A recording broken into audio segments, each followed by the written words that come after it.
What's up, everybody? Welcome back to the show. Today I have Tom, Continuity. I also from Another, his most recent project. You guys will know him from the Vintage News, which just made a comeback. We're all super stoked about that. Tom, you know the trip you took with us to LA, I have to say, was like one of my favorite trips to the Rose Bowl, at least in the last few years. Oh yeah, that was Yeah, dude, it was fucking awesome. It was you, me, Sean Avantini, Loco. Yep. And it was just a fucking riot. So many laughs that weekend. That was sick. I really want to come back because like I had such a good time. Like I would even just work for F as Frank again. Well, I appreciate that, man. But yeah, it was great having you there. And welcome to the show, dude. I'm stoked to have you on. Thanks. I've literally listened to like I want to say almost every episode, if not episode. So here. Nice, dude. So, I kind of ran through some things in the intro. We got lots to cover today. I'm excited to chat. Also, you were in the mastermind group I didn't mention, which was a program we ran at the beginning of COVID. We can chat about that a little later, but just to kick it off, let's kind of talk about how you entered the world of reselling, the world of vintage, from the beginning, man. So like I wasn't a like big thrift shopper. I would go at like that. But it wasn't until I actually broke my back, compressed my spine. It's not as bad as it sounds. When I was snowboarding, and I was laid up in bed for a while and somehow stumbled across round 2 videos like a lot of other people, and then just binge that on YouTube, just like in bed, like popping Percocets and stuff like that. And it sounds like a great time. One of the few things I remember from those 2 weeks. But I was leaving my job at a skate shop and or my part-time job at a skate. And obviously one full-time job wasn't enough. So I was like, wait, why don't I try this out? And 4 or 5 years later, here we are.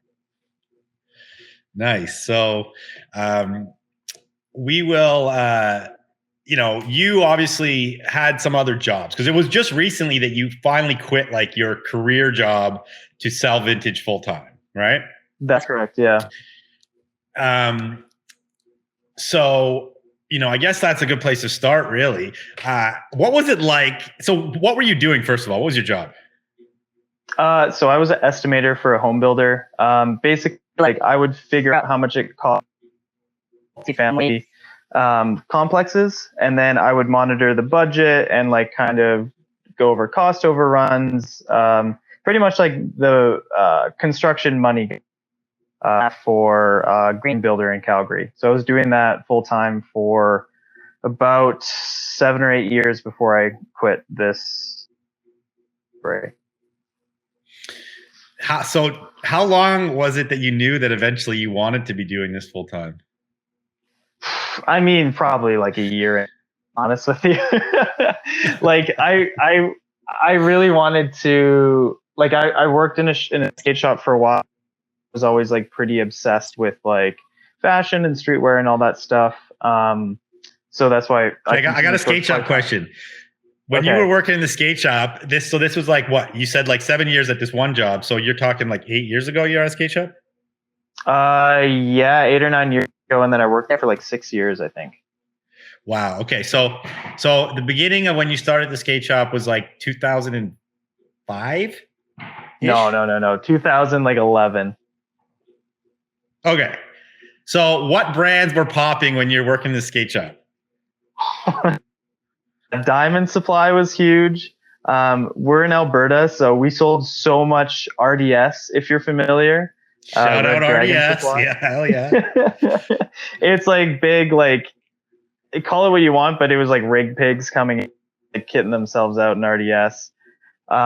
We carried like the hundreds was super huge when I first started there. We had a Palace account for like a tiny little bit before they took it out of skate shops. Yeah, those were like the huge money makers.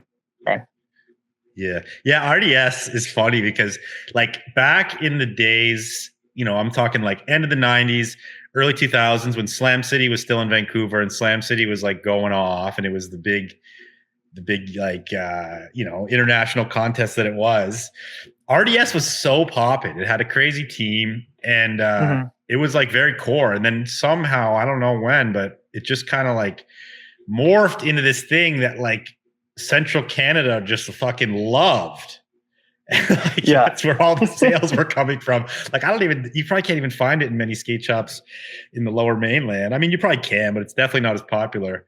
No, I mean, there are central distributions out of there and like they have like a cool little place where they like sell RDS, but I mean, they probably have grown, and I mean, don't quote me on this, but they've probably grown to hate their customer base if I was to guess. Because if it's a bunch of core guys and then you have like these like meatheads essentially, that's your big customer that kind of it went to like MMA vibes or like it just changed vibes. And I think that happens to companies sometimes and it's like you have control to a degree, but to a degree you don't have control. It's like things are going to work the way they're going to work and go the way they're going to go. No, and honestly, RDS was such a good when we were booking it because we all hated RDS, right? Like we were like a bunch of core like little skate kids, and we're booking RDS and we hate the whole line, right? But it's like a big hoodie with like the chenille RDS logo on it. You're like, God, I'm gonna have to order 60 of these, aren't I? And you do, and they sell out, and then you call them and you're like, can I get more of those? Like it was nuts. Wow. All right. So back to your life in your other job, and then you're working this job. Obviously you said you knew that you wanted to do this full time at a point. And bring us into sort of, because you have a store from another now in Calgary, partnered with another guy from Edmonton that had a from another in Edmonton. Give us a story of how you guys met, how that came to be. Man, it was like so like happenstance, and it felt like it happened like so quickly. But I used to sell bulk to from another, and the guy who owns it, he, we would message. It was strictly like, what do you got? I was sending him 1,000 pictures, be like, this is kind of what I want. He would go, I'll take this, this, and this. Super good. We always like jump, but it was strictly business. And then I was vending at a market in Edmonton over December, and he comes to the booth. He says hi, grabs a bunch of stuff, and he's like, hey, like I might message you. I'm looking at spots in Calgary, and I kind of wanted like a Calgarians. It's a good place to go. So I was like, yeah, sure. Like, hit me up anytime. I'm an open book. It's like, whatever. And then kind of like, I thought about it for a second. And then I was like, if you need a partner, like that's something I'd be interested in doing. And he was kind of like, oh yeah, actually that does sound kind of good. And we sort of like chatted a bunch, like, leading up to Christmas. And then he's kind of like, I'll hit you up in the new year. I was kind of like, okay, cool. If it happens, it happens. And then right in the new year, before I go back to work, he's like, hey, like, yeah, if like you want to do it, we can start talking about it. And I still kind of had cold feet at that point, like a big jump, and it's like it's a bigger risk to take, obviously, to leave like a really cushy sort of job where like I didn't do all that much and I was paid pretty well. And then I got back to work. If your job is listening, he didn't do very much. You overpaid him, but okay, keep going. Yeah.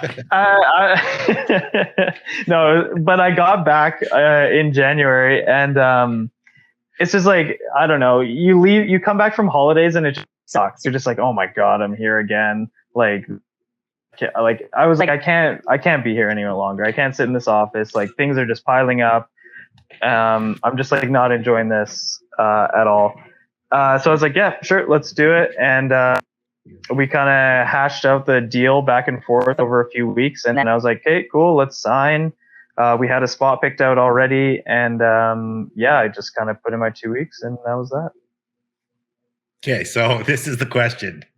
I picture you like rolling into the office. You're like, okay, guys, That's it. I've had enough.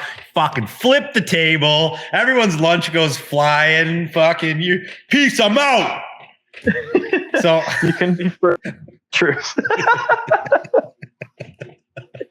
I was very cordial. I was very nervous. I was like, hey, can I talk to you? And it's like when you go into someone's office, this is super office talk.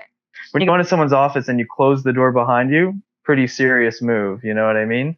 So I closed the door behind me, kind of sat down. I was like, hey, and they knew that like in a store because we kind of like the like projections, like what do you want to do in 5 years? What do you want to do in 10 years? Blah, blah, blah. And I was like, well, if I'm honest, I want to open a store. That like a year or two ago. And I was kind of like, hey, like I have this great opportunity that kind of like fell into my lap. Like this is my 2 weeks essentially. And they were like, you're doing the store? And I was like, yeah, I'm doing the store. And then, yeah, they were like super good about it. They weren't mad. Like I was a little disappointed, but I mean, who isn't disappointed when a great employee leaves? Yeah, I feel ya. It's funny, like there's two kinds of leaving, right? There's two kinds of employees leaving. I mean, there's lots of different kinds of employees, but I just had somebody leave and they were like, I just got my dream job. I studied like animation. I'm going to work for like a studio, right? And you're like, cool.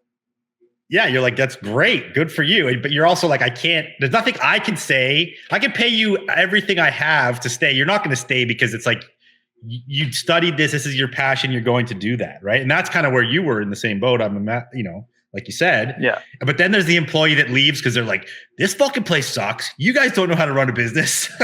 You guys treat your employees like shit. That one's harder to handle. Yeah. Well, and it's funny because that was actually the second time I left because I moved to England like 3 or 4 years ago to go with my fiance while she was doing. And and then they eventually called me back to like come back to the job, and I kind of like, not begrudgingly, but I took it back because it was like a good move at the time. But yeah, it was kind of like, I felt like Ben Wyatt from Parks and Rec, if you're familiar, how he like keeps an accounting firm that he goes to work for. Yeah, totally. Oh yeah, they're like so stoked to get him back every time. Yeah, yeah, totally. I was excited for me. They were just kind of like, oh, cool, Tom's here again.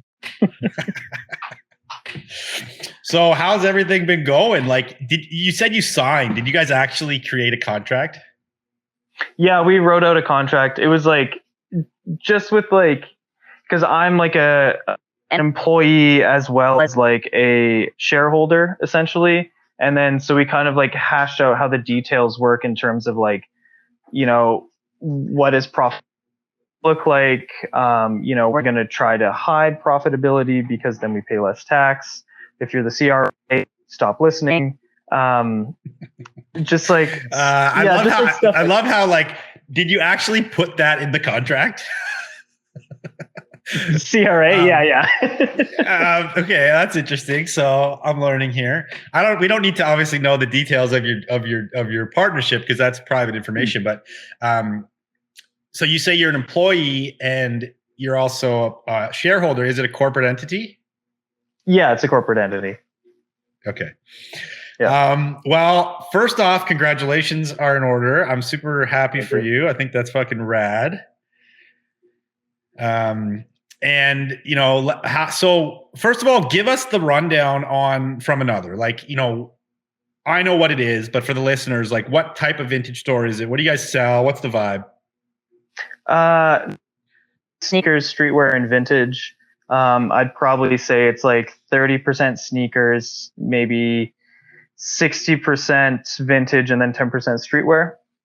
And then we do a buy sell too. So it pretty much like round two, you can kind of come in with your stuff, plop it on the counter. I'll go through piece by piece, and then we'll sort of, you know, we can trade something, like offer you store credit, or we can offer you cash, and you can go on your merry way. Nice. Yeah. And how has it been going? Are you happy? It's good. No, I am. Like, it sounds so dumb, but like, man, like we open at noon every day, and like little morning break is like so great. I'm just like not a morning person, so that already like makes my day better every time. But then, going into somewhere where like you're not dreading it, like every day is something new. Like I'm not super well versed in sneakers and some like, higher end streetwear. So like I've been learning a lot, which is always something that's enjoyable for me too. And the buying aspect, like it's like you going and some guy brings in a duffel bag. It's like you're just like running comps on like 40 things as a person's like staring at you in the eyes, right? So it's you're also kind of not negotiating, but you're sussing out social situations with that person, which is something that I didn't expect, which is actually like kind of enjoyable once you get comfortable with it. Yeah, you can gamify it like in your own way, right? Like, Yeah. did you play that right? Did you play that one right? Yeah. You like feel their vibe. You're like, is he willing to let this go for pretty cheap? So when you do the buy sell trade, do you guys have you have like a guideline that you run by that was already created?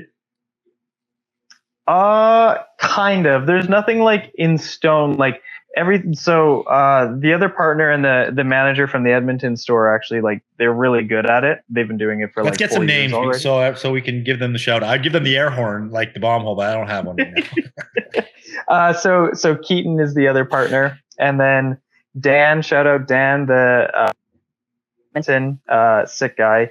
He and Keaton also super sick, obviously. I met Keaton. Keaton's a great guy. I vouch. Yes. Yeah. They're both like super, like they're just like on top of it.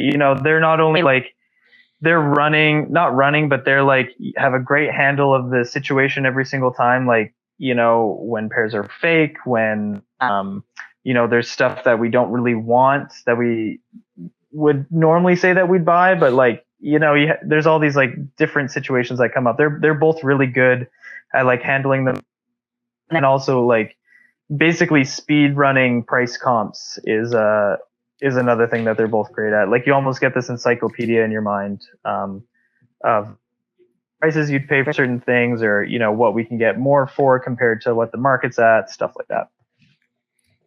Yeah. You obviously have the background in vintage clothing. It wasn't sneakers or streetwear. So did you want to be comfortable with like the vintage buying straight away? Oh yeah, 100%. Like you probably do, and maybe some of the you can pick up a vintage tee, go, this is a $20 tee, this is a $30 tee, this is a $60 tee. Like I can do that pretty quickly. It's when you get into the higher price stuff or like the super specific stuff that things can get a little more challenging. Or sometimes like the online market is way different than what we would do in store, obviously. Like, there's no way I could sell an after hood for $2,000 in the shop ever. Like, for example, that's an extreme example, but like stuff like very specific things like that. Like, like I could probably never sell, I don't know. So guys, Tom's buying after hoods for $10. He's going to sell them for 20. Just if you have any, bring them to the store. Yeah, please. I'd like to just touch one if I could. Yeah. So, and also, I know you, obviously, like I said, we're friends. So I know your style. You're not like, you sell t-shirts, but you're not like, I wouldn't consider you one of the t-shirt nerds like a lot of the guys out there right now. You also sell other kinds of clothing. You're into your outerwear. You have a cool collection of Calgary 88 like Olympic gear and snowboard stuff. So is your store, give us the breakdown of the vintage in your store. It is still a lot of t-shirts. Like that's what, the general population has really just gravitated to vintage tees. And the nice thing is men and women too, right? Like girls will buy a big t-shirt. We sell a lot of vintage sweatshirts as well. Like even just like normal vintage blanks, like a AAA blank, we can sell all day. We like pants are really great in store, and I sell a ton of like Carhartt, old Levi's, kind of random cargos and stuff. Because you have a place to try it on. I always had difficulty selling pants online. And then the other big thing is just like Carhartt jackets. Like I could sell Carhartt jackets all day. Yeah. Yeah. Yeah. What do you see? It's very interesting, and it's like a pretty standard model. Not to take anything away from what you're doing, but it's kind of standardized now, like in the model that you're doing, which is the sneakers, the hype, and the vintage, like tees, sweats, Carhartt for sure. Maybe some of them don't do pants, but there's commodities that will come and go, right? Like the Carhartt thing is a trend right now. Eventually that's going to die. Who knows how long, but eventually it'll go. Can you do you see anything, any other commodities that are like looking strong for potential in the future that you might carry?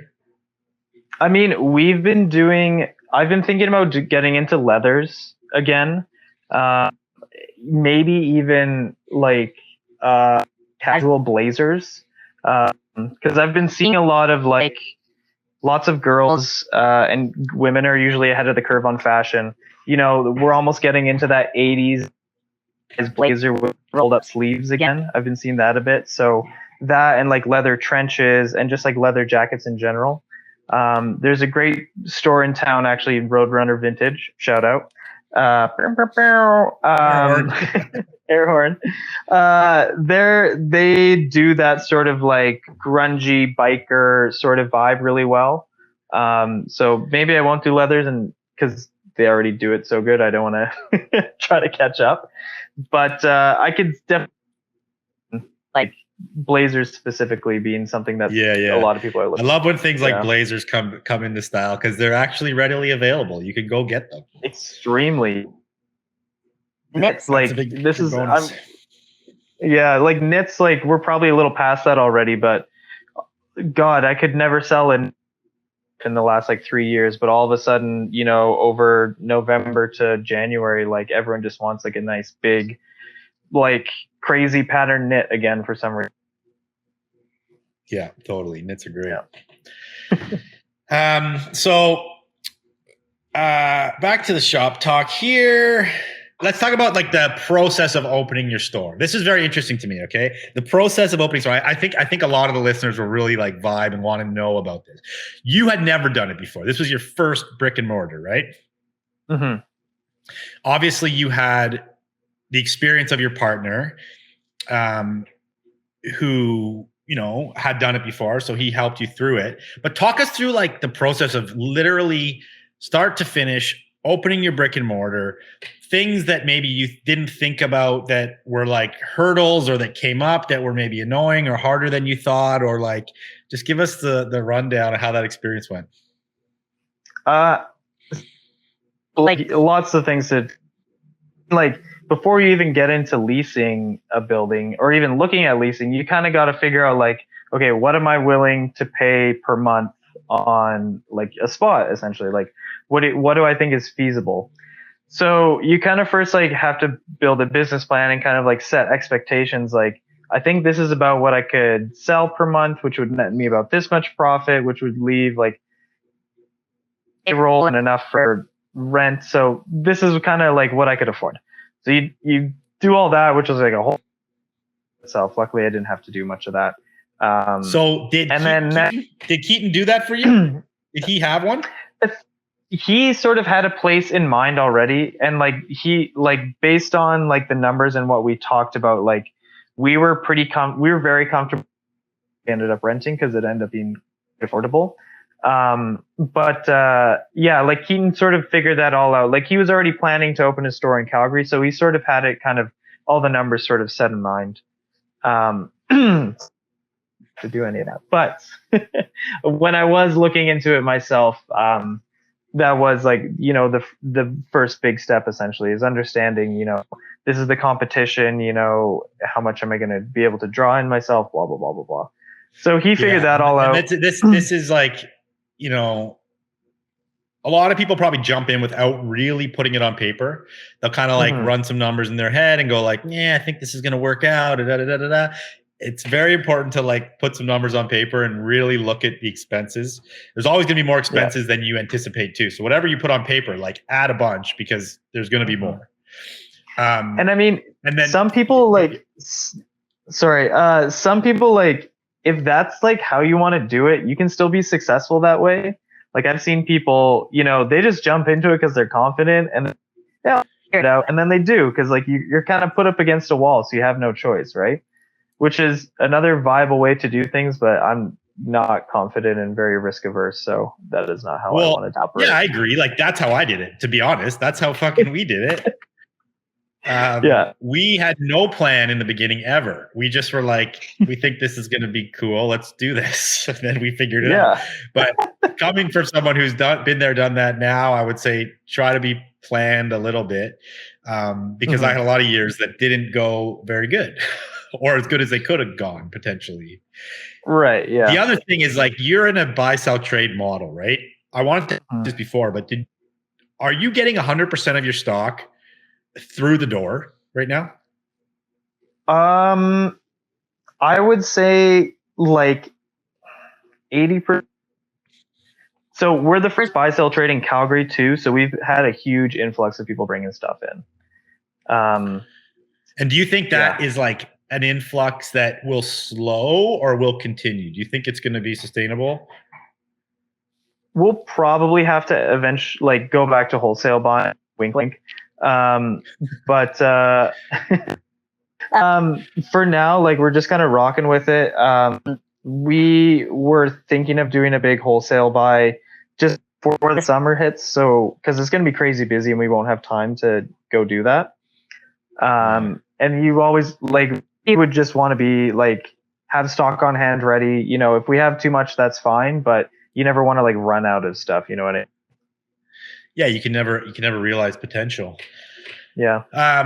Yeah. Okay. So cool. So let's continue. So you were talking about your location, and everything else. Keep going on the opening the store. Oh yeah. So then you like kind of like figure out a location, and then you have to like meet with like a leasing agent, which sucks because like there's like that it's almost like a realtor for renting, which is really annoying. And then like you kind of have to like do deals through them, and then they get a cut, and then you have to figure out all the legalese around like what a commercial rent is like, because there's up costs which are like not part of your monthly rent, but you still have to pay them monthly or quarterly depending on what the contract is. Like there's all these like little things. Have to pay first and last and security, just like you got apartment, I guess, sometimes depending. Yeah. Which on a $10,000 lease or whatever puts you in the hole already. You know what I mean? I mean, I'm not assuming yours is that much, but some of them are. And I mean, and then the other thing you have to think the op costs you're talking about are like property taxes. It's TMI they call it, right? Which ends up being like property taxes and I don't know, it could be strata, could be a few other things, but those costs can fuck you because those costs, like in Vancouver, the property value goes up so fast that the TMI goes up so fast that like my TMI is like outweighing my rent at a point because just because of property taxes. And the landlord always wants to dump the property taxes onto the leasee if they can, which is kind of standard. Which is weird to me. Like when I heard about that, I was like, that kind of seemed, that's just the way things are. So people kind of accept it. Totally. Yeah. Okay, but next step would be then you got to figure out your reno budget, because like no space that you go into is going to be completely like perfect for you, right? So you have to at least put up fixtures, which are like your lights and your racks and stuff like that. You need a till, and if you're going to do a big reno, then you got to get a building permit, which is like a whole nother debacle in and of itself. It takes like a few weeks to get the permit, then you got to get it, then you got to do inspections, and it adds timeline. So then you're thinking about, okay, well, if it's going to take me 3 months to reno, I'm going to have no income for those 3 months as well, on top of paying someone to fix up this place for me. Did you guys negotiate like a free rent period or anything like that for no offset? We did not. We actually sublet the space that we're in currently. It ended up being a pretty sweet deal. So we had to cover all the costs ourselves. But, in the long run, it's probably going to be cheaper than it would have, right, leasing it from the building owner. Okay. So yeah, I mean, one strategy there is to negotiate. If you're going to take a 5-year lease on a place, typically a landlord will give you like 2-3 months free rent because they don't want to help you renovate, but they'll rather give you free rent period to renovate, which offsets your costs. Yep. That's kind of what we did on a couple places, but yeah. So could you talk about your budget? Like, is that private or like, what does it cost? Or roughly? I will say, Keaton, my partner, actually has another business, which is a renovation company. Oh, okay. Yeah, it's small, but we were able to steal one of his guys kind of for like a month and a half essentially, and the space was already was pretty good. We had to I think we put up like a new change room and then moved the till and then just like redid the floors and kind of like cleaned up and stuff. So, and then we had to put shutters on the front door, which if you're in a high risk area, security is not cheap. So we put shutters on the front of the glass there, which ended up being like a third of our total budget essentially. Yeah. Yeah, that's expensive. Like when you look at the big money items, it's like floors are expensive. Did you guys do polished concrete or what did you do?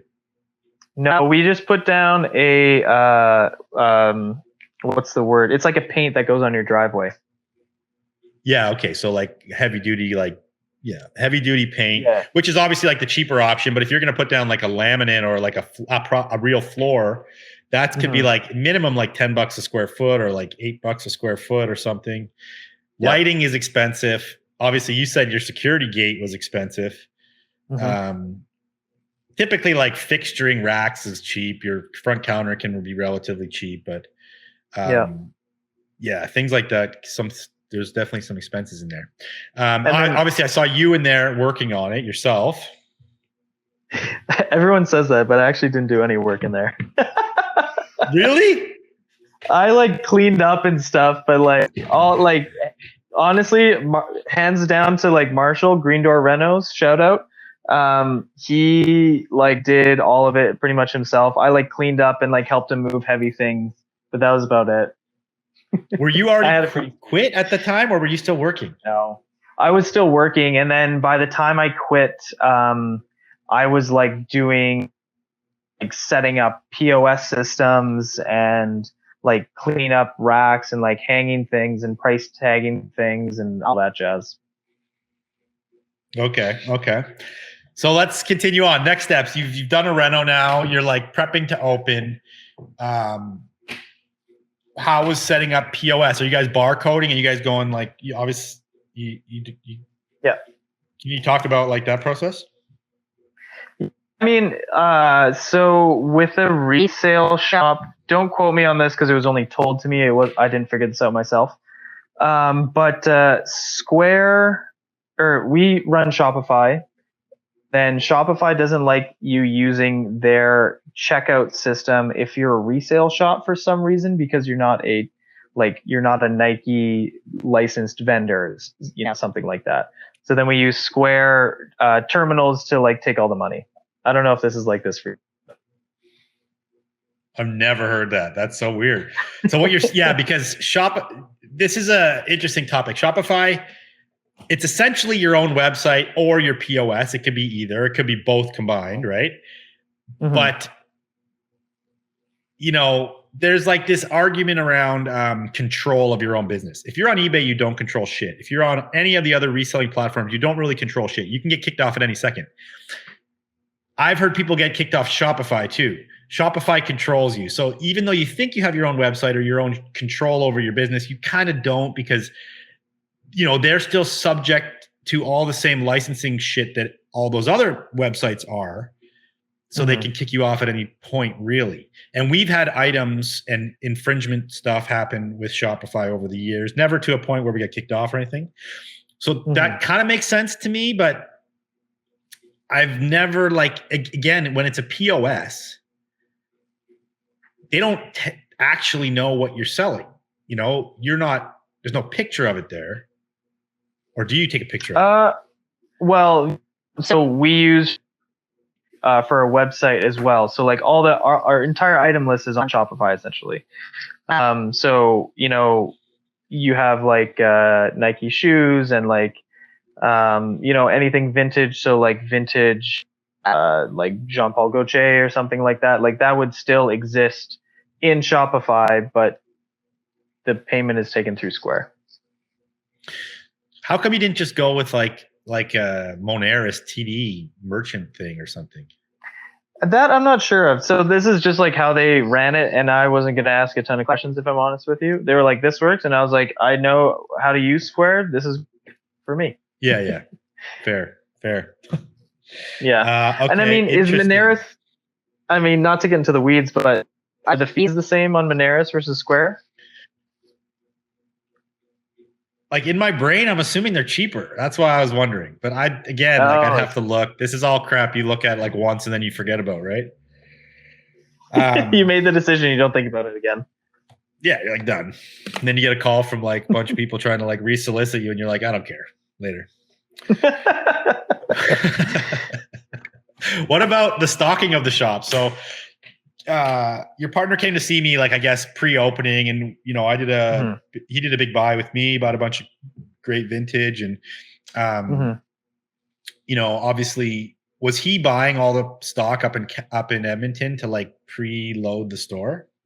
Yeah, essentially, like he'd been stocking up, I think, for a few months, and then in January he was kind of like, we should save like some of the best stuff, or is like, what kind of things should we be looking out for to stock in Calgary? And I kind of gave him a few items, and then when he came and saw you, I was like, we should be looking for this type of stuff. I think it'd be great to, we should tease like a bunch of like Grateful Dead teas. Those were kind of popular with the customer base. So we got a bunch of those, kind of things like that. And then same with shoes, like, we just kind of were able to acquire like some of the best releases that had just came out in like full size runs essentially. So, you attract, you kind of tell the public, you're like, look, you're all looking for this. We got whatever size you need. So you better stop by when we open, sort of thing. Yeah. Now you open the doors. Was it pretty instant? Like the word got around, your daily traffic was like solid off the bat? Yeah, like luckily we had like the strength of the Edmonton store, and people had like been driving up to, driving from Calgary to Edmonton, which is a 3-hour drive, to shop at the Edmonton store, because there wasn't any like sneaker streetwear vintage stores in Calgary. Well, there's a vintage stores, but none of the other two. And so we had kind of a bit of a customer base in Calgary, and then but we kind of did a series on our Instagram, kind of like showcasing us building the store. So like to kind of like get people hyped up, sort of like have join the story about like how we're building this new store, which gave us a lot of new traction in Calgary. And then so opening day was great. We had like a big line and did a bunch of steals and all that stuff to get people in the door. But second day we were opening, some like random girl filmed a TikTok like, oh, like new sneaker store in Calgary, and then it got like 100,000 views or something crazy. No idea who this person is. Shout out to this person, whoever they are. Shout them out, because they like for like 3 weeks after that, like people were like, oh, I saw you guys on TikTok, like this is so cool, I didn't know you guys were here. And I was like, okay, awesome, that's great. That's fucking awesome, dude. Sick. Well, it sounds like it's all working out. So, and then how about staffing, and how about like all that? Like, how big's your crew at the shop? So at Calgary we have 4 staff. Yeah, 4 staff.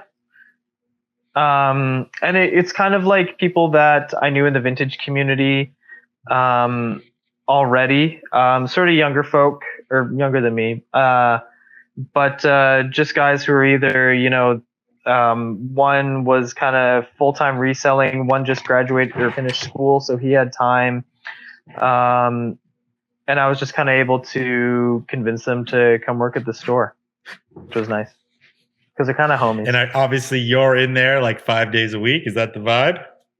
Yeah, I've been there like 6, 7 days a week. But now that we're kind of settled, a few of them are like a bit more comfortable doing the buying, which is kind of like the biggest aspect, because that's, you're letting money out, and you could be giving price for a pair of fake shoes, which I have done already. Um, it's something that we want to make sure that our staff are trained on, and they're getting pretty good at it. So I've been trying to take a little bit of a step back. Sweet. If you could start taking a step back, and you've only been open for like a few months, then you're laughing. I mean, I'm just there 5 days a week instead of 7, so it's not huge. I want to know about the buying a little more. That really intrigues me. So we at F as in Frank Vancouver built a buying counter in 2009. And all we got was total shit, and nobody brought anything in good.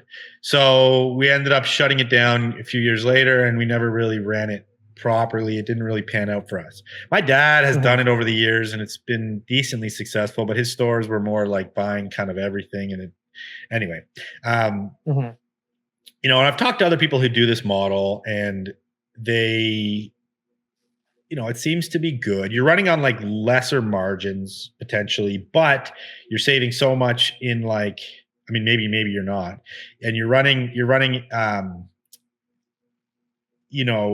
saving all the labor of potentially like people out there running around trying to find the stuff, which is a huge cost, right? Like the cost of your garment isn't directly linked. If you go to frickin' some flea market somewhere and you buy a shirt, sure, it's $5, but like how much time did it take you to find it? How much gas did you spend getting there? Like those things are expenses, right? So with you, it's like it comes in the store, so you don't have to have that. I guess my question is like, you obviously you're putting a lot out to acquire that stock on a daily basis. Do you have days when you're like, we spent more than we've made? Has that ever happened? Oh yeah, big time. Like, you get a guy and he brings in, 3 pairs of the Union Dunks. You might not know, but it's like, okay, well, I'm going to have to give this guy like $1,200-$1,400, and depending on how the deal goes, sort of thing. So you get like 4 of those guys in a day, and you're already like $5,000 in the hole for the day.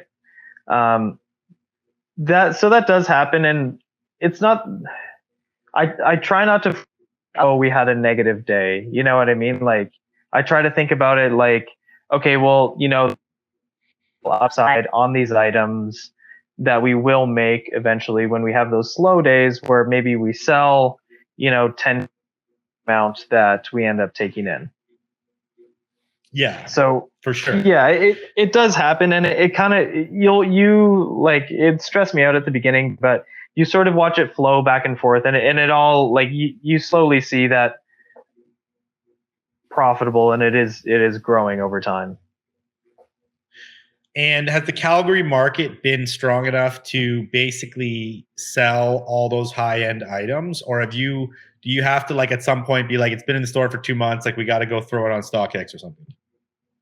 That does happen, and so for the first time this week, essentially, or probably next week, but some shoes have appreciated in the time that since we've bought them, essentially. So, maybe the StockX payout is actually like, well above what we paid. So we kind of get a big win there. Or maybe sometimes, we'll take a little bit of a loss on it, but it's still money in, and then we can use it on something that will actually sell in the store. So you kind of take an ouchie there, but you make it work. Yeah. And I guess, it all plays together as part of the puzzle where something might bring someone in the store that buys something else too, right? I think that's part of the game where, people love to come in for hype things, but they're not always spending $1,000 on a pair of shoes or even 500, but they might walk out with a $40 t-shirt, Yeah. Well, I mean, just like the amount of people that just come in, immediately walk over to the shoe wall, have the Travis Scott Dunks, look at the price, show their friends. Like that happens twice a day, every day. You know what I mean? They're like, oh, I'm holding these in my hand, which is like, that's kind of nuts that you're holding this like So what is the price? I don't even know. $3,000. We have our size 8. We have our size 8 Travis Scott Dunks DS at $2,700 Canadian on fromanother.ca. Okay. Hopefully they Yeah. sell when this podcast drops, so we'll see. That would be so sick.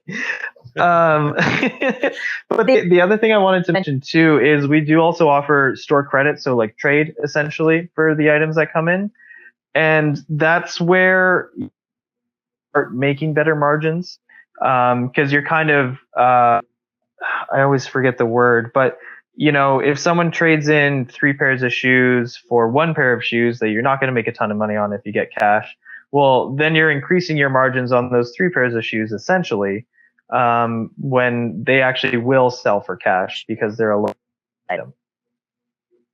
Yeah, fully. Because you got a shoe for a price and it's at a retail, but you're trading it off at the retail, so there's like it's always a trade up. Yeah, exactly. When you look at like your sales from your store, obviously we don't need numbers, but like what percentage of the pie? So the pie is broken into 3 pieces. You have vintage, sneakers, and streetwear. What percentages of the revenue roughly would those 3 make up? So I'm just going to speak for Calgary because I don't numbers quite as well. Yeah, and these can be like off the dome, rough numbers, whatever. Yeah. I would probably say vintage is about, if I were to guess, I haven't looked for a while. I would probably say vintage is probably about 50-60%. Sneakers is about 30%, and then streetwear is like the rest there, so 10 to 20%. Wow, that seems surprising to me, but really dope. I mean, the big thing is I would have guessed sneakers would have been a higher percentage just because the dollar value is higher, but I guess you're just not selling as much quantity. Yeah, it's kind of like if you think about it at like Rose Bowl, for example, like how many hanging shirts up high do you sell versus how many mids do you sell? Like there's not a lot of sneakers that kind of sit in the mids category, roughly speaking. There are mid sneakers, but that's another story. So what's the lowest price sneaker that you're selling? Probably we do like steals like under 100 usually every other day. But like our regular sneakers kind of lower end would be like 150 to like 220, somewhere around there. And then obviously all the way up to the 2,700. All the way up to the 2,700. I think we have a pair of the Dior. Oh, you have those? Not in, I think there's a pair on the website, I believe, in Edmonton. I don't think they're in this. And those are like 10K or something? What are those worth? They were at 10. They might be at 12 now. Nice. Okay, well, let's divert off the store topic for a bit here. I want to know about Tom. I want to get inside your head, Tom. I want to know about ground control to Major Tom. Yeah, oh God. Let's. I want to know about your personal taste. Like, you know, I know you're a vintage buyer, and like, what is your personal vibe? I know you have the collection of the '88 Olympics. Like, what other stuff are you really into, and what floats your boat, bud?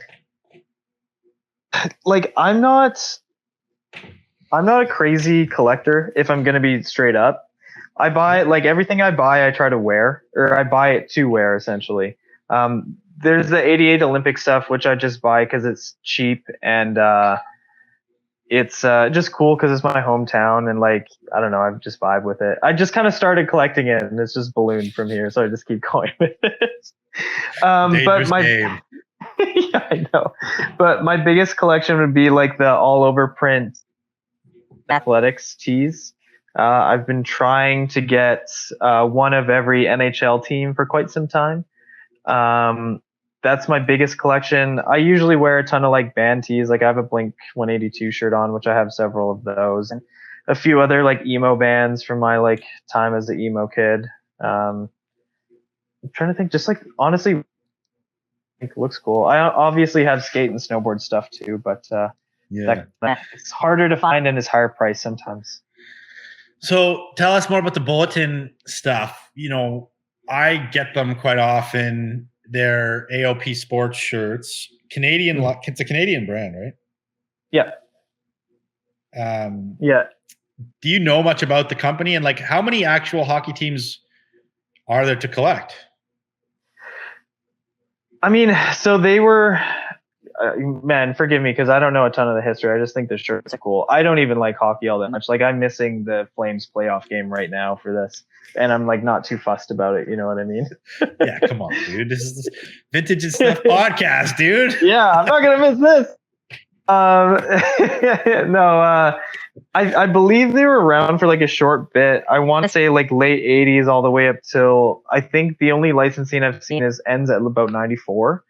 And like I don't even know like if they're available in stores because like all the big shirts are like one size fits all, which is generally a promotion thing. So yeah, if I were to guess, they're probably around like 6-7 years. They're probably swallowed up by like Waves, which is another Canadian sports licensing company, or like Woody Sports or something like that, and then just kind of disappeared. You've probably heard me say this, but Waves is like right down the road from my old warehouse. Oh, that was Waves? Yeah. We've dug out Waves before. Yeah. Oh my God. I was like looking up the owner on LinkedIn. No shit. Yeah, because I was going to bug him to see if he had any old stuff, but I guess you took I did take a lot. There could definitely be some stuff. The warehouse is big, and it's kind of like this massive warehouse with pallets and pallets and pallets of stuff everywhere. Like, no way we were going through it all. He's like an older Asian man. I don't even know where from. But man, when I go in there, he's one of those guys that like will talk your ear off for like so long. I'm like, dude, I just want to like go dig in some boxes. Like, enough is enough. And then he's trying to like sell us on like the new shit that he's making. And he's like, no, you can sell like all these like new Canucks things in your store. Like buy these glasses and these pencils and this and that. We're like, dude, no, we don't want that. That's crazy. I mean, I didn't even know they were still around, if I'm honest with you. I know they had like recent stuff in the 2000s, but I hadn't seen anything recently. I think like they've lost the major licensing deals, and now they're just doing like smaller private label shit and whatever they can get their hands on. Wow, that's crazy. That's so funny. Yeah, interesting. So yeah, Bulletin. It's funny that you rarely see any other sports for Bulletin besides NHL. Like I recently had a MLB, I think like the White Sox shirt. But I can't remember seeing like NBA or other licensing stuff. It's just it was very focused on hockey, it seems like. Yeah, I think it's because it was a Canadian brand. Because like there's one that pops up from time to time. So maybe it's like because the Blue Jays and probably the Expos, I think at that time were like in Canada, they were like, okay, well we'll do some baseball teams as well, but obviously no NFL here. So I've never seen CFL one either, so they probably didn't do that. Yeah, that'd be cool. That would be neat. In the shop, have you had any weird experiences over the counter now? Like any like just weird people trying to sell you shit, or like or weird things that have come in, or like any experiences that stand out to you like that was fucking next level? Well, definitely a few things come to mind. I mean, there's this one guy, super nice fella. If I were to guess, he might be kind of like a street dude, like a homeless guy. But he just like randomly came and sold us a Carhartt jacket, and I gave him money for it, and he was like super stoked. He's like, "Oh, thanks, man. Like, I'll be back." And I was like, "Okay." People say that all the time, so you're just like, "Yeah, sure, whatever." But he and every other week, and he's like, got another Carhartt jacket for me, or Carhartt pants, and he's like, "I got these beautiful ladies blouses," and I'm like, "Nah, like those are like from Pennington's. Like we're not really interested in those sort of things." So that's the other one that was crazy. Actually happened yesterday. So I had the "Hello, sir" or "Madame, I am sportswear company" DM happen in real life. Actually, what? Yeah, dude, guy comes in with his family. kind of like That's poking awesome. around a little bit. And then he just like kind of walks up to me, looking at me. I'm like, all right, hey, like, what's up, dude?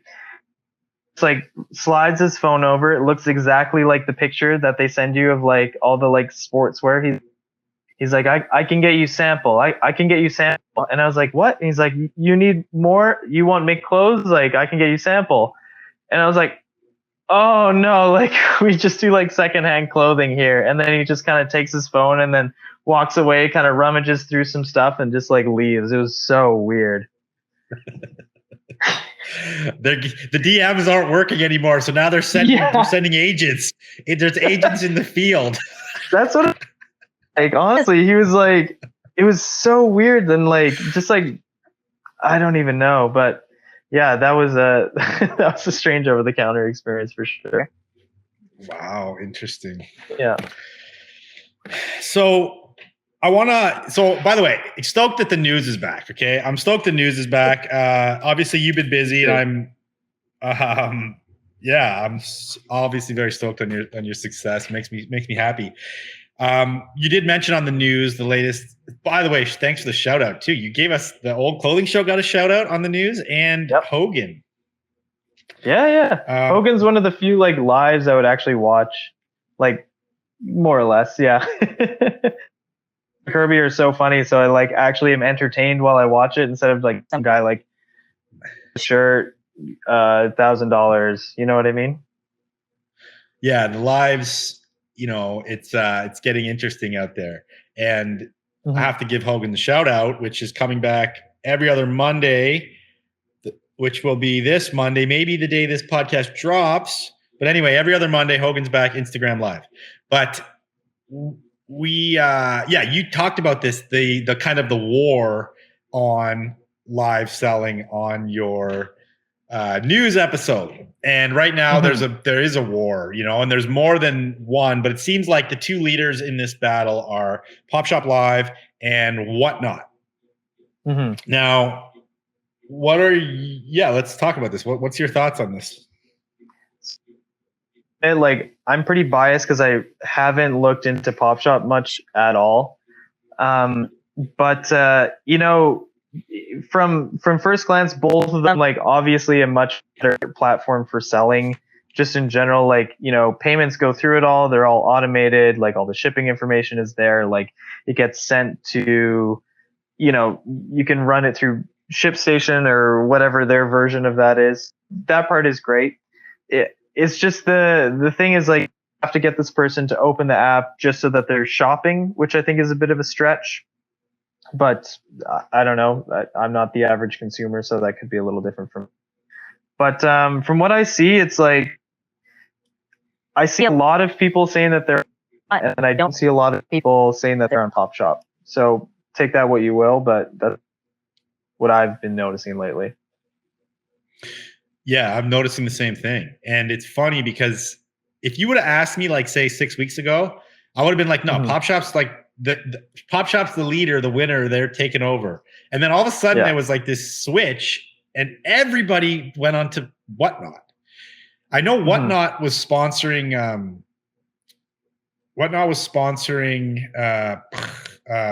ThriftCon. Oh, really? So, like, I believe from what I've heard, insider stuff, Whatnot has way more money. They have a lot more money. They have a lot more investment into the company. Pop Shop, I was actually approached by Pop Shop back in the day to kind of get on. And then Pop Shop's also paying people money to get on. So they're both kind of like just out there, like grabbing at people to try to get these people on, to promote it, to like make these apps fly. Maybe they'll both live on, or maybe one's going to win out and one's going to go under. Who freaking knows? And there's other apps too. Like there's Network. Frankie's on Network doing some live selling, like special drops on Network, which is similar, but it doesn't have auction capability at this point. And it's definitely more sneakers and streetwear than like vintage at this point. Yeah, and because round two's on Network. They're on there, yeah. And then there's I've seen some other stuff popping up that obviously aren't doing as well as these two, but The one thing to note is like I've watched some of the whatnots. I've watched Pop Shop too. Like Chris's a couple times I've tuned in. Obviously, Chris gets big money for stuff because Chris has this follow, right? He's literally, and I even watched I watched Monarch Studios on Pop Shop. Oh, okay. He was getting like okay money, but still I was like, this seems kind of low. People on Whatnot are getting like $5 for garments. Oh yeah. And I'm like, and I mean, yeah, it's kind of nuts. Like I mentioned it in the video, but it's like, oh, and they just split vintage and thrift. So now they're two different categories too, which is that's something smart because that was annoying. Yeah, because you're getting on kind of like Gap shirts or like whatever the fuck. But like when I tune into, like, if I open Whatnot, just go to a random live, I'm like, okay, show me something like middle of the pack, maybe has 14 viewers or whatever. It's always like $4 shirt, $10 shirt, $3 shirt, $4 shirt, which like is good, I guess, but like, I don't know. Doesn't seem very profitable for the seller. No. I mean, are you getting these shirts for free? Maybe, but then still, you still got to ship them all. Like, fuck, it's a lot of work. That's insane. I'm like, how do you make money at this? That guy, the one dude out of Florida. I'm gonna what? Do you know what I'm talking about? Tekken, yeah, Tekken Sports. Thank you. Yeah. Yeah, so he was saying that he has somebody at his store on there all day, which I tried to find it because his store is not called Tekken Sports. His store is called something else. Yeah, it's called the Spot Coral Springs. I've been watching them a little bit. Oh, you did? So are they getting money for stuff, or is it the same? It's the same, but it's like Tech is like he's like cents into each thing. So like if he can clear it out, like he's laughing. You know what I mean? Yeah, I guess that's the game. Like sell enough, you'll make a few grand in a day, but it's a lot of items, and you got to have the labor to move that stuff. So yeah, it's very interesting to me, how this is playing out. You have a lot of people on there just ripping through racks of product, selling it for like very cheap. And then like, are they going out and buying a bunch more to do it again for $5 a piece? I just don't see how that's like feasible.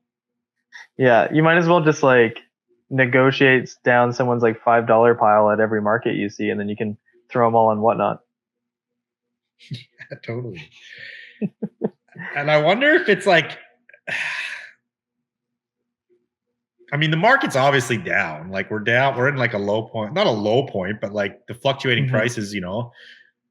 Like we're stabilized again at like a normal level. Yeah, exactly. But I wonder if all these people just like dumping all this product on Whatnots and stuff is like affecting the market, because it's like almost overwhelming the amount of product being sold on there. Yeah, but if you look at it, like it's not good stuff that's going for like a couple bucks or like $3-4. Like it's like low end mids essentially. So like they're kind of going not for the right price. Like you could probably make them into $10, $20, $30 in a store. But just the ability to like get a guaranteed sale like time after time, I guess is advantageous for the time being. But I don't know if it'll affect like the mid to micker to high end market all that much, Yeah, totally. Yeah. Okay, everybody listen to this podcast. We want to know your thoughts on this subject. Put them down below in the comments. I haven't even asked you guys for comments on the podcast in a while. So just go comment something. Do it fucking now. We need engagement, people. We need engagement. Quick intermission here. A word from our sponsor, BidStitch. Today, I'm telling you about an event BidStitch is partnering with, Faded, in Rhode Island, just outside of Boston, May 28th. Check out Faded, sponsored by BidStitch. Check out bidstitch.com. Sell your products on there. Go buy vintage on there and all that good shit.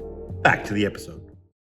Speaking of this, kind of like, mids to high end, like obviously your store, you're selling regular product, regular vintage tees and regular vintage. But like, do you move like some higher end stuff, and does the higher end stuff come through the door? Yeah, like it's random when it does. Like we have a lot of so there's a pretty decent amount of vintage sellers in Calgary. Pretty familiar with most of them, if not like friends. But they have a bunch of stuff, haven't been selling it. They'll kind of drop it by the store, like a duffel bag or whatever, and we get a lot of stuff that way. It's always surprising. Like we have some people who are into fashion, and vintage is part of that. So they end up buying, sort of not the hyper specific, but I've had random guys who drop off like a bag of Supreme tees, and then they'll have like 89 Grateful Dead in there in an XL, and then I'm like, what the hell? Where'd you get this? And they're like, I don't know. I followed this like Grateful Dead guy on Instagram, and I bought it off him. You know what I mean? So we still get some of that stuff coming in. Like we sold one of those Harry Potter tees today, I think for like pretty decent price if I remember correctly. So it kind of comes and goes still, but it's always surprising when that higher end stuff ends up coming in. Nice. Yeah. Nice.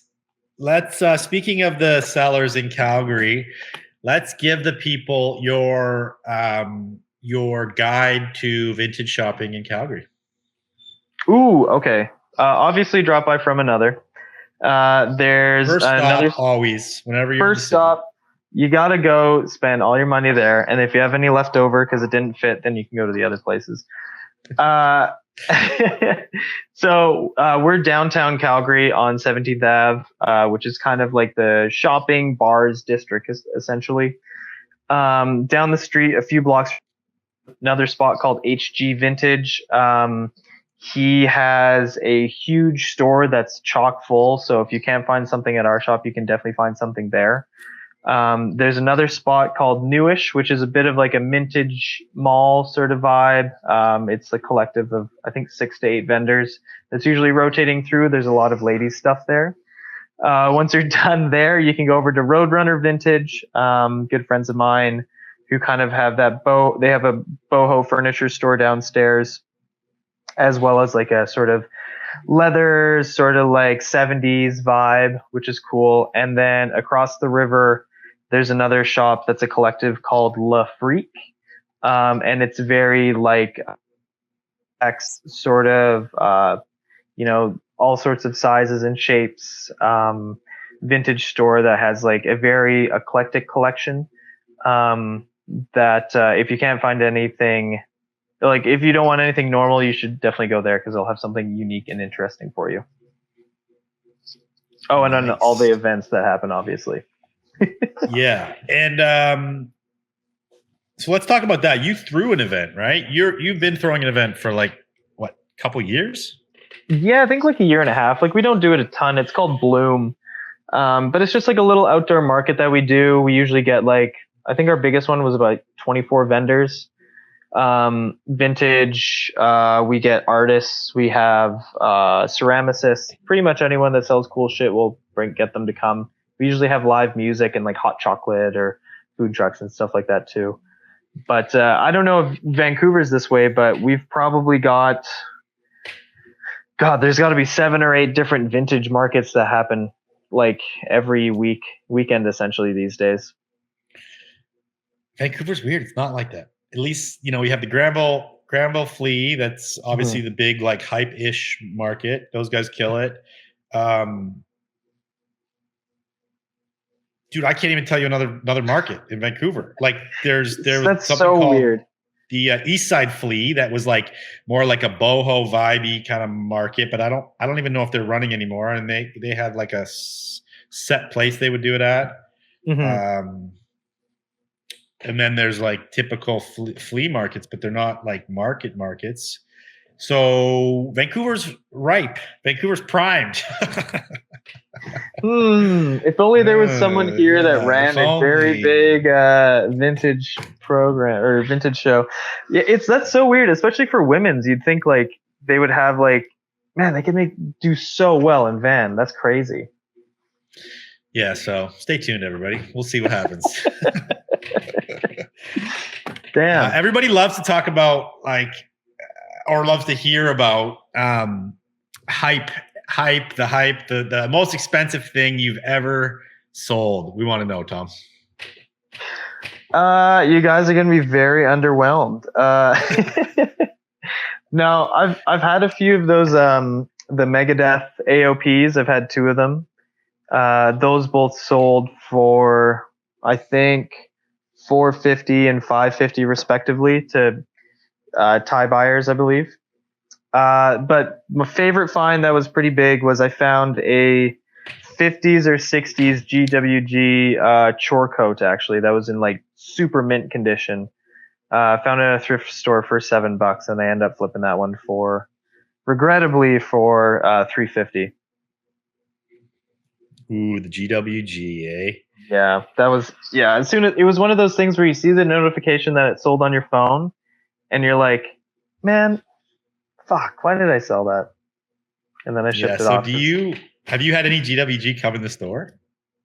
Not yet. No, like we've had like some of the run of the mill like 80s jackets that I just had like personally that I put into the store.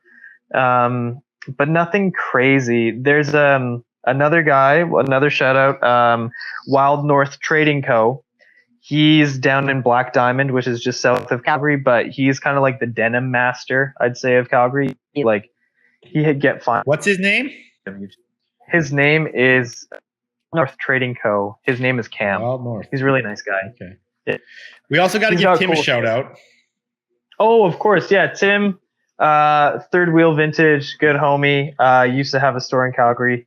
Would money at Drew for packages from time to time. Yeah. Shout out Tim for throwing the money.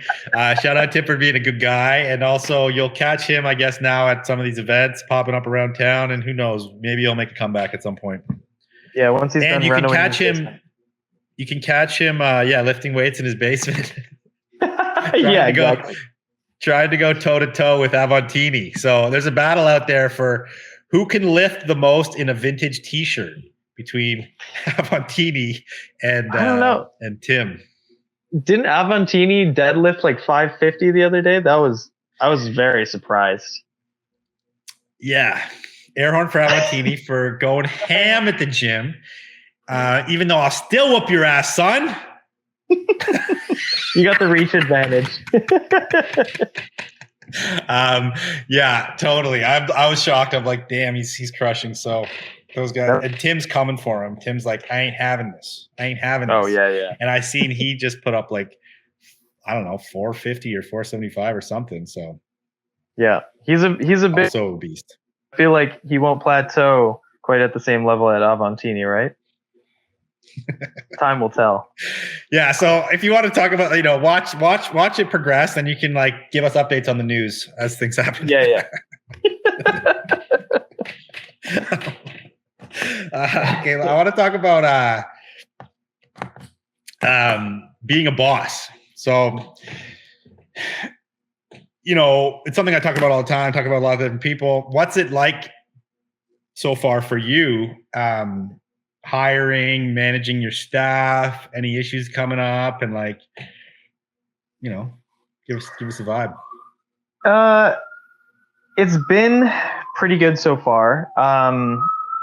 I will say I'm definitely the kind of person that leans toward being like more of a friend than a boss, which I think is probably going to bite me in the ass in the future. Yeah, like it just sucks when you have to kind of like boss around people which are like kind of your friends at the same time. Especially when like, they're doing something or you have to kind of like discipline them. It sounds like daddish, but I feel like the dad of the store sometimes. Yeah. I see that, not that I see that in you, but I mean, that's a common like thing that happens because it is tricky, and I feel like when I first opened stores, it was it's tough because you want to have fun at what you do. You want to have fun at work. And so there's definitely things about being a boss that aren't going to be fun. Mm-hmm. Yeah. And it's like, I've just been trying to get find essentially better ways to say things, like instead of like, can you go do this for me? You know what I mean? Or like really yelling and like do your it's about like finding creative ways I've been finding to sort of remind people about like what they're doing and things like that. Shout out to my Yeah, staff totally. already. Air horn Air for the horn for the staff. staff. Yeah. Yeah, it has to be done, and it has to be like a respect level there, right? Between you and them, of course. And not just like them respecting you, but you respecting them. I think it's like a mutual thing, right?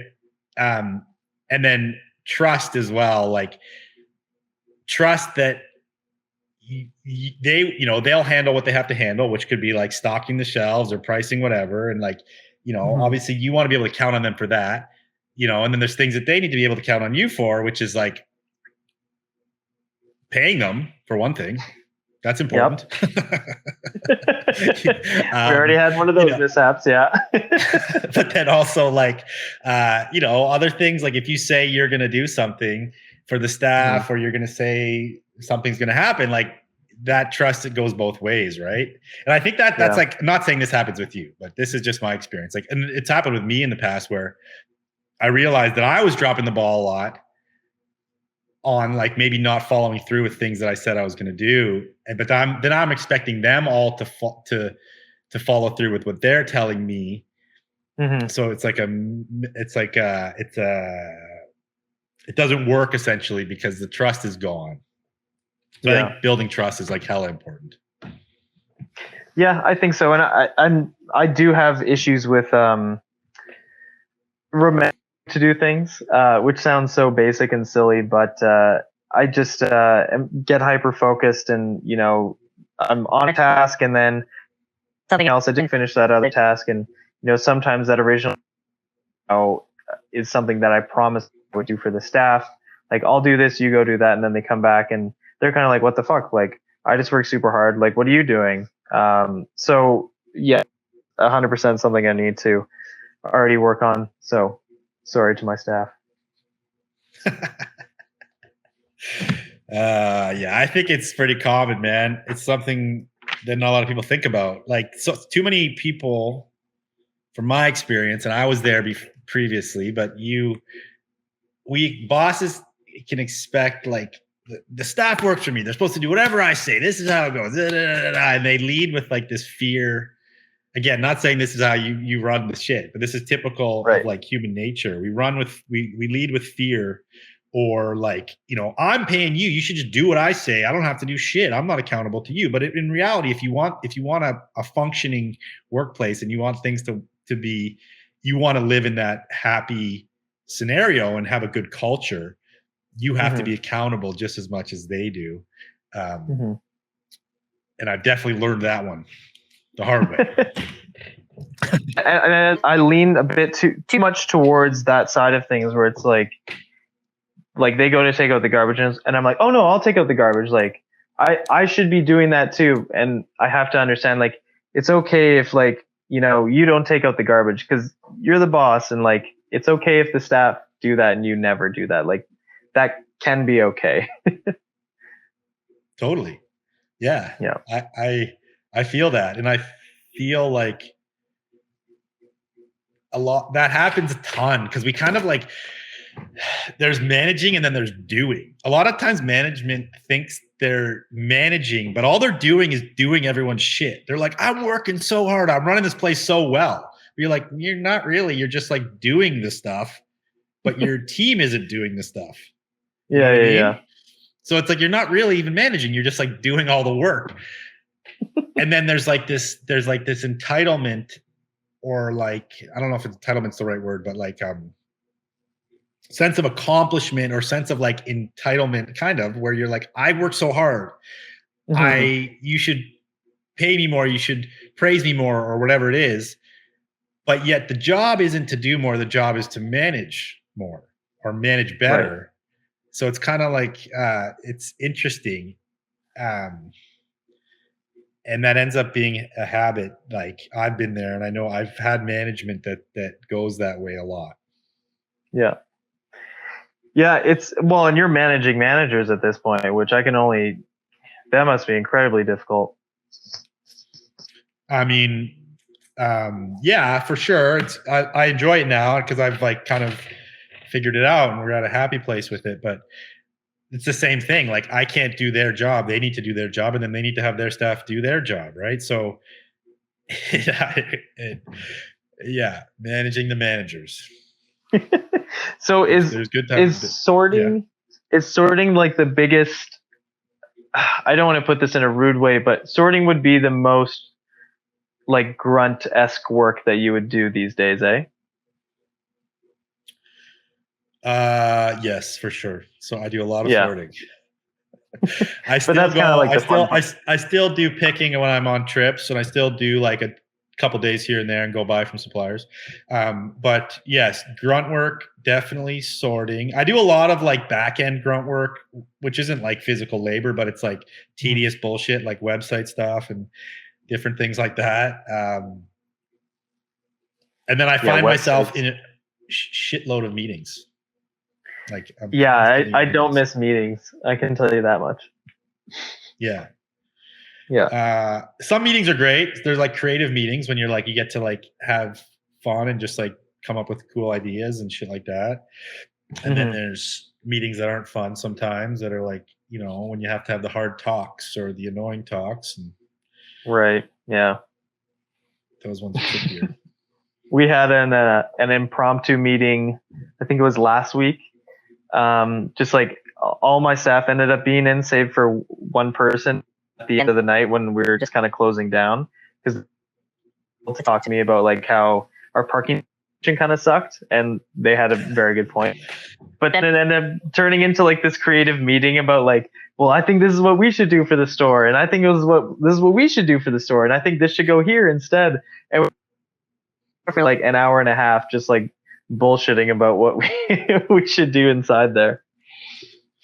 That's epic, dude. And like, yeah, it sounds positive and productive. It was, yeah. And like, I was glad that they were able to like, talk to me about how, there's some stuff that sucked at the store. And I was like, yeah, you have a very fair point and I can't disagree. Yeah. It's not, I think that's awesome that you had that, because that's very important. Like a lot of times people don't even listen to the staff, right? They don't even get to have a voice. And that's like one of the number one leading causes of like toxic culture, right?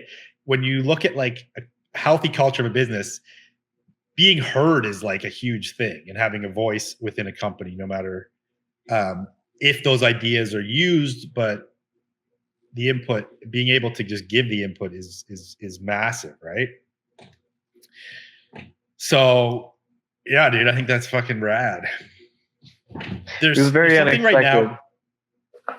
Do you have formal staff meetings? Have you ever had any? No, I haven't had one, but now I'm just maybe that's something we should coordinate. Yeah, for sure. There's something right now called like I've been listening to some podcasts on it called the Great Resignation. We're like seeing the most people in history right now quit their jobs, which you're a part of, dude. Yeah. At least you're back in the workforce. You're actually creating jobs, so that's pretty rad. But I'll just talk about this for one sec. So yeah, this Great Resignation, people are putting this term to it. It's like the most people in history quitting, and everyone loves to throw blame on it and like kind of bitch about it, and I was getting a coffee today and she's like, I need staff. What the fuck? Can't find any staff, and it's a pretty common topic to bitch about for business owners. Yeah. Now, people love to say that it's because nobody wants to work anymore. This new generation is like entitled. They're all just making money as influencers or I don't know, Bitcoin, even though now they've all fucking lost all their money in that. So whatever excuses people love to make about it. But I think the deeper issue, or what it really is about, is these people have had enough working for shitty people. That's why they're quitting their jobs. People want to work for jobs where they feel valued. They want to work for jobs where they feel heard. They want to work for jobs that fulfill their like creative needs or fulfill their social needs. Mm-hmm. Notice I didn't even mention money, because in the end of the day, like we need money to live. We have to have like a basic living amount of money, but money is not even on the spectrum of employee culture. It doesn't come into play when you talk about like workplace culture. All those other things do. So it's just interesting to me, like how people are having the wrong conversations. They're like bitching about, they blame them instead of owning it themselves. You know what I mean? Mm-hmm. Yeah. Um, yeah. I think that's the Yeah. first step, is like, as a boss, you have to kind of own your business. It's your business. There's nobody else going to do shit for you. It's you. It's your business. You got to own what happens in it, and that includes the staff. Yeah. It's like I don't want to throw shade or anything.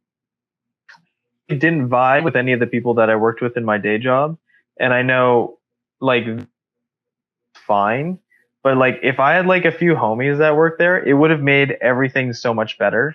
So like that part you said about having a good culture, like not a family at work, but like having a place where people can come and like make friends and like also work at the same time, like that's what makes a great job, honestly. Like I stayed at the skate shop I worked at for so long because we didn't get paid shit. Like I would drive 30 minutes to work for 3 hours. Like I made like no money, but like when you work with your best friends, it's like, well, I get to hang out with my best friends and talk about skateboards. Like this is great. Like I don't care. Yeah, totally. Yeah. It's interesting. It's very interesting to me, and I nerd on this shit now. I go through phases of what I'm nerding on. Right now I'm nerding on workplace culture. Well, Great Nation TikTok was on like my For You page for like quite some time.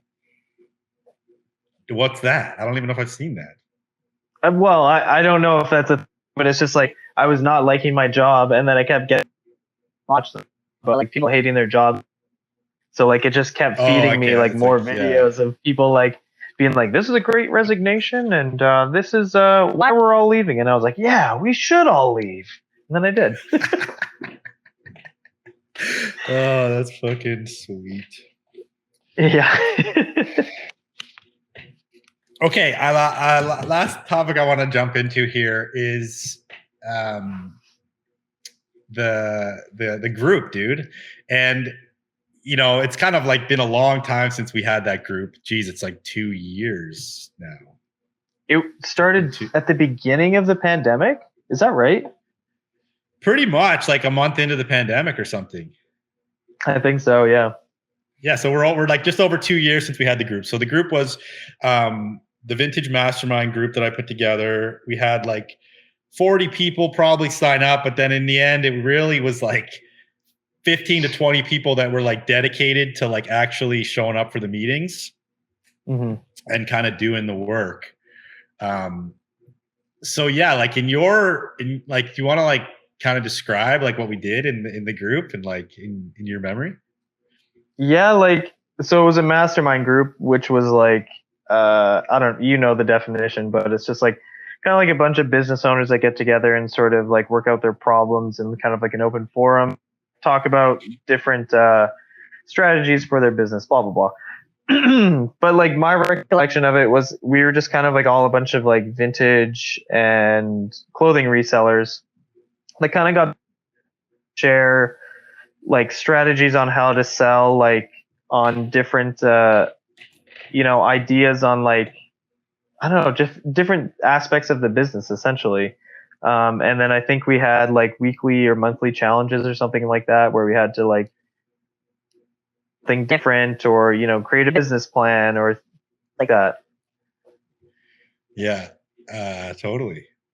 And yeah, we ran it. I think we did it like 3 months weekly. We did for 3 months. Every week we met. I created like stuff we would talk about that week, and then we would have challenges for the week, like got to step outside your comfort zone, or you got to like go try to like find a mentor, or like different things that would propel you further in your life. And I literally just like made this shit up as we went. Like I was like, I had an idea of what I wanted to do with it, and then I kind of just was like, shit, I got to come up with something for this week. And I feel like some of the stuff was like rad, and then there was some soft weeks for sure that were kind of like maybe not as valuable. But when I look at that again, like the whole fucking thing for me was like stepping out of my comfort zone, because I'm inviting all these people into like do this thing that I'm just creating here. But it was awesome to get the connections. Like, I'm friends with you now because of it. Tim was in it. Ava was in it. Amy was in it from Whistler, who's killing it right now. Just opened up a store. Shout out to Amy, Velvet Underground, and lots of other people. Like, there was people all over America. Like, it was fucking cool, I thought. And yeah, some of those, you know, we all were sitting at home doing nothing anyway for a lot of that period. And the connections were rad, and I feel like I'm pretty responsible for like all your success, Tom. Yeah, just playing, my guy. I mean, okay. So I will say, so one of the weeks was because the best thing that you said was content should be, what is it? It's like entertaining, informative, or something else. Yeah, it's the pillars of marketing. It's like you're either motivating, you're teaching, or you're entertaining. Yeah. So you challenge this week is to do something like that, and I think not that week, but like later on, I was like, okay, well, this is good. Like, what's something that I can do in vintage, and thus the vintage news was born, which like propelled continuity to much bigger and greater heights, right? That's so I owe you a bit. Dude, I never knew that one. Yeah. But I also I did like a little talk for like a reseller thing too, and that was something that I like made sure to share with everyone in the discussion. Was on your media, like, you have these kind of like 3 different options, and you know, if what you're putting out there isn't really doing any of those things, like maybe you should rethink there.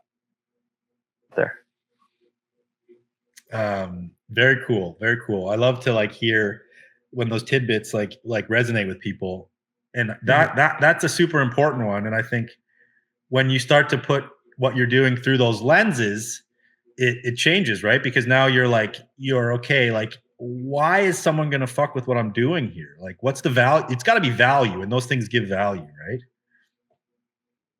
You really have to like take a step back, and you're like, okay, I've just been like putting on the floor for like 3 months. Like, there's no wonder I'm not growing at this point, right? Totally. Tell us about that talk. I didn't have it on my list, but I did see that you were doing that, and I thought that was super cool. So somebody reached out, and it was a reseller kind of program that you got involved in? Yeah, it was organized by the Vintage Hunter. She put together Sarah from, oh my God, Sarah, I'm so sorry, I don't remember your handle, but I'll show you out later. They put together this like essentially week-long Zoom classes, more or less, that you could take, each day focusing on a different aspect of reselling, and then they brought in a bunch of panelists that they thought were on it, talk about the different things. So one was like how to source. I think another day was organizing your inventory. Another day was like how to manage social media. My day was like how to step up your reselling game. And then I think there was one more. But yeah, there were limited Zoom classes that you could attend. You might be able to buy them now. I'm not sure. Maybe I'm gonna have to buy yours. It's silly. I put a bunch of memes in it. Well, and the other thing too is, so it was me, this other gal from Calgary, and one of the guys who runs TSM, like the street market in Toronto, and he's like a 21-year-old phenom who like is this like giant clothing show. in that has like vintage events in shopping malls, and they have like contracts with like Chinook Fairview and all this stuff. So I go on, do like little silly perk memes, and then like professional wearing like a jacket and stuff, and it's like super informative and has a great presentation. I just felt like crap. Oh, Tom, you didn't have a PowerPoint ready? You didn't have it like pie charts going? No, there was no pie charts. I did have a hasty put together PowerPoint though. Oh, you did? Okay, come on. That's pretty good. I That's did one something. skill you probably can bring from your other job into the vintage world, PowerPoint. Yeah, PowerPoints are not my forte, but I can do it. Okay, we are going to go into the Instagram questions. Okay, we did a shout out on the old IG, so anybody could ask Tom their own personal deep dark questions. You ready? Scared. I hope so. This one comes from Budo's Closet. Would you rather wear a pair of salvage that never breaks in or Disney t-shirts forever? This is like, what's the would you rather question? I love it. That's my favorite game. Salvage denim, I think. Salvage denim. So you'd be like, crick, crick, crick, crick. I mean, at least you'll still look good. Like that's important. It might not be comfortable, it's a classic look. Yeah, being at a wedding wearing a Mickey Mouse shirt is this look, I will say. But a Mickey Mouse shirt under a blazer, and it's not as cool as an Alien Workshop shirts by any means. So, yeah, 100%. Good choice. Okay, so this one comes from Chris the Thrift Fiend, aka Bauman, a Vancouver homie, who changes his Instagram name like every week. Bauman, why the fuck do you keep doing that when no one knows who you are ever? So I know lots of those guys. He says, I guess he's an old Calgarian. He says, "Is the vintage game competitive in Calgary? I'm considering moving back." It's a little competitive. Everyone, there's a lot of like everyone sort of has their regular routes that they take. If I were to put it that, everyone's like, oh, I go Chinook, then I go Southland, then I'll go up to Airdrie. Like that's kind of my route for picking. But Baum, I think you said his name is. There is a bins opening in Calgary this summer. Bauman is a bins opening in Calgary this summer, so. Once that's open, it'll be free reign for everybody. It's Goodwill bins? Goodwill bins, yeah. There's a Wins up north, but it's pretty trash. Okay. Interesting news. You heard it here first on the podcast. Calgary bins opening up. This summer. This summer. Next question from Steph J. Wilson. Is this one of your friends? Yep. Okay. Favorite beer? Fuck. This is like so trash of me, but I've been drinking a lot of PBR with a side of orange juice lately. And then I mix it into a brown. Really? Interesting. Yeah. Yeah, I know. So a little sus. A Pilsner, classic Pilsner with an OJ. Are we going fresh squeeze OJ? Are we going store-bought, no pulp? What's the vibe? Actually, this evening I had one and they gave me it, and then all the pulp floats to the top of the beer and it's pretty nasty. So I'm gonna go no. Oh, pulp. Because the foam pushes it up. Yeah, and then you get this foam pulp mixture that's like yellow at the top. It's gross. Okay. If you're going, you called it a brass monkey. Is that what that is? Yeah, because you should know that's a Beastie Boys song, Brass Monkey. Yeah, but no, I know the Beastie Boys song, but it's that song's is that made not after about the beer? drink. New Brass Monkey as where you get a 40 and you think of orange juice, like you and the homies, and then you all drink like the next bottle, and then pour orange juice to make the rest of the 40 bearable. If that's what it was, I have never done it. Have you ever done it with a 40? Okay. My younger DGen days. Damn, I don't even drink anymore. I never had this experience. Now I feel like I need to start drinking again to have the OJ 40 experience. I've drank a lot of 40s. The Brass Monkey, though, eluded my childhood. Shit. What about the Edward 40 hands? Yeah, I did. I've done that, and I've done the whole wizard staff or whatever. Oh, that's a good one. Yeah. Okay. So you've done most of it. I mean, come on. I've done a lot of it. Okay, this is from Connor Messick. Connor Messick on the old IG. Why is the average vintage? This is a good one. Why is the average vintage seller very elitist / rude? And again, this is saying you guys are all rude and elitist, but it's so. Okay, I like to think I'm not. I try my best not to be rude, but I think this question was directed at you for being rude. I don't think so. I don't recognize that handle, so not. Okay. Okay, cool. You guys don't see our DMs every day, which,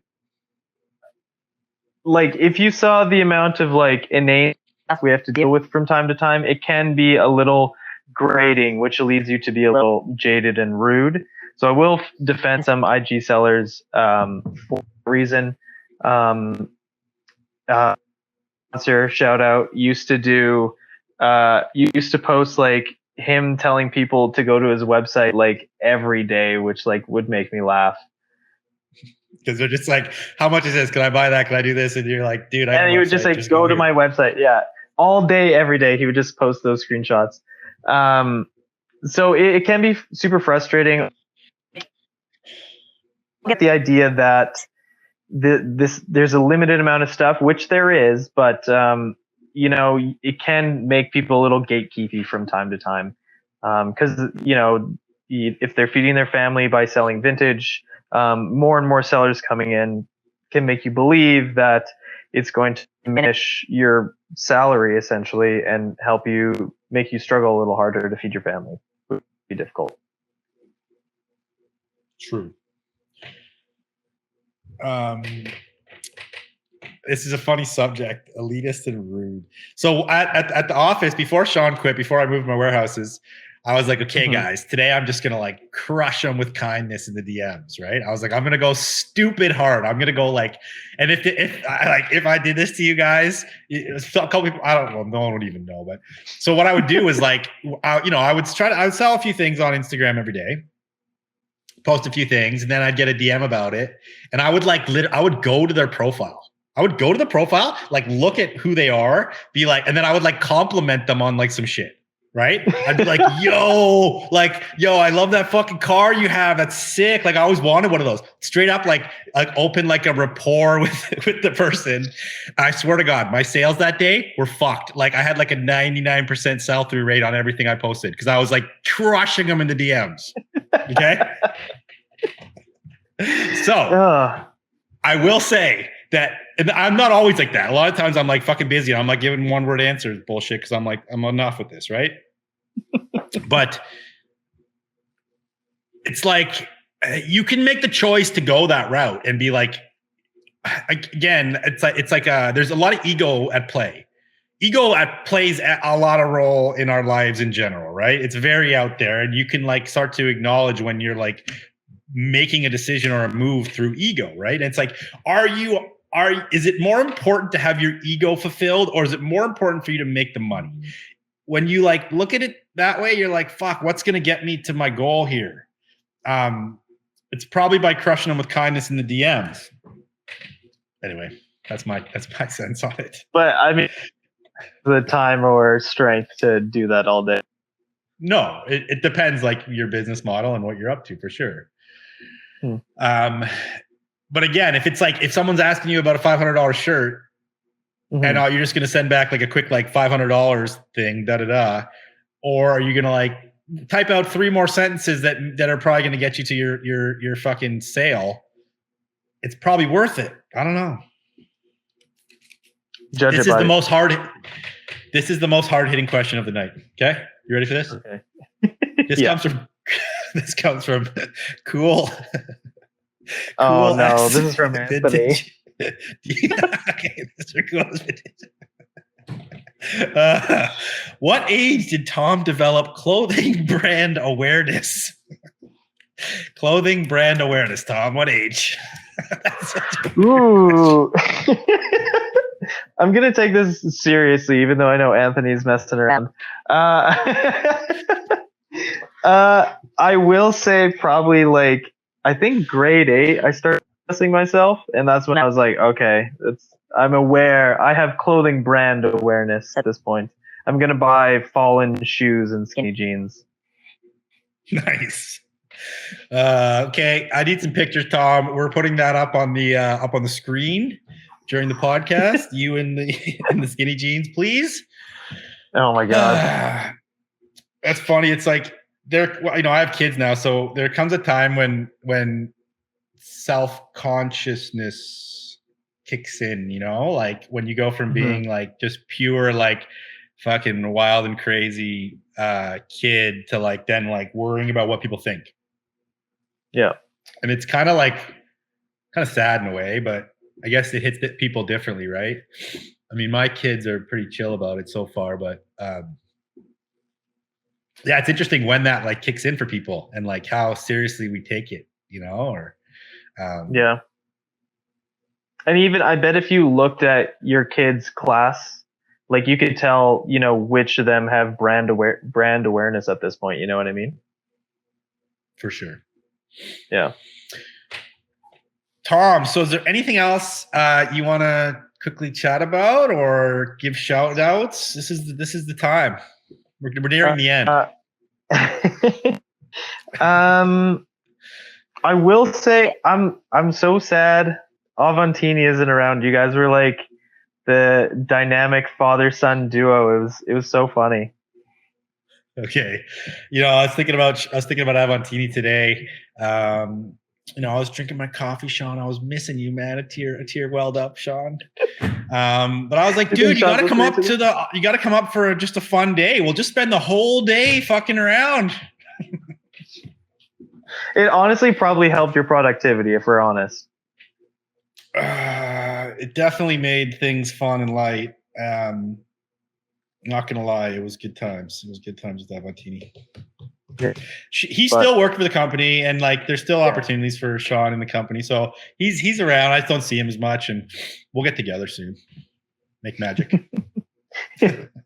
17 TikToks. Yeah, totally. Okay. Besides Avantini, any other topics you want to bring up?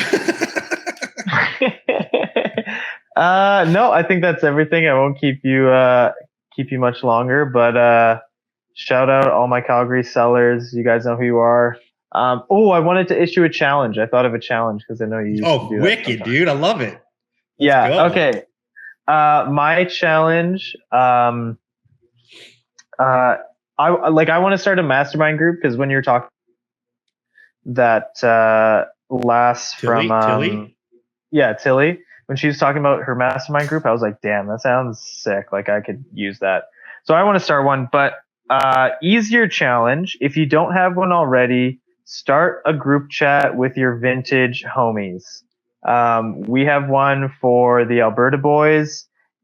It's just like, it's like fantastic. Like, maybe you post your phone the day, maybe like you're guys like, is this worth picking up? Like you can grow stronger as like a little collective. You gain friends in that way. You might learn about new markets that happen. So start a group chat with your vintage homies. That's the challenge for today.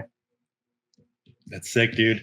I am not really in a lot of those or any that I actively participate in, but I do know a bunch that are like running in Vancouver. Like people tell me about them.